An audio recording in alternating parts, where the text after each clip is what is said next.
佢走嘅時候，佢喺個氧氣箱度，我都喺個氧氣箱隔離，仲有我父母啊、朋友啊，全部都喺度。咁因為嗰排我都住咗喺醫院度啦，啲朋友都即係陸陸續續咁探佢啊。總之唔會佢一個人孤零零喺個醫院同埋個氧氣箱度咯，即係枕住我哋會探佢咯。即係喺個氧氣箱旁邊陪佢，同埋佢插喉嘅時候就唔使住氧氣箱，咁我哋都喺度望住佢咁樣嘅。事後都問咗好多醫生啦，養夠豐富經驗嘅朋友啦，咁佢哋都安慰我，咁同埋佢哋都話其實真係我做到足咯，係咯，即係可能有好多狗係根本都唔知發生咩事就走咗咯，咁我係即係真係盡晒力咯，係啊。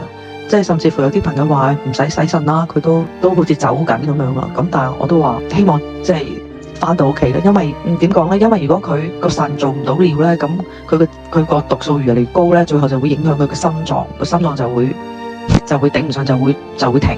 咁都係即係樣樣都大家都盡咗力咯。係啊，即係無論我同埋醫院嘅醫生，真係大家都盡咗力，即係無時無刻都喺度嚎哭咯。咁我就喊到隻眼都有鞏膜炎。咁鞏膜炎就唔係因為喊嘅，但係個人 stress 啦，免疫力低啦，咁所以其實我都唔係好叻去抒發情緒咯，所以都俾唔到啲咩讀者啲咩好嘅 advice 咯。咁但係渡過呢個難關，我覺得宗教係好幫到我啦。咁我本身係佛教啦，咁阿菲菲都歸依咗啦。咁我覺得一啲佛教嘅 theory 啊，都幫助咗我好多啦。菲菲走咗之後，都同佢做咗2場法事啦，即係可以做到嘅，佢生前同往生之後嘅都盡力做晒啦，係啊。咁呢個難關係好難過咯，咁但係都冇辦法，即係都係要硬食咁樣咯。咁係會繼續養嘅。咁而家我屋企仲有嘉嘉啦。嘉嘉就係我年半之前收養嘅小鮮肉啦，咁嘉嘉陪我好多嘅，咁自從菲菲走咗之後呢，菲菲生前做嘅嘢，嘉嘉都好似菲菲姐教咗佢咁嘅喎，咁佢會識做嘅喎，例如每一晚食完宵夜，佢會自己識得走上我張床喺度 stand by 等我瞓覺嘅喎，咁以前係菲菲姐做嘅嘢嚟嘅。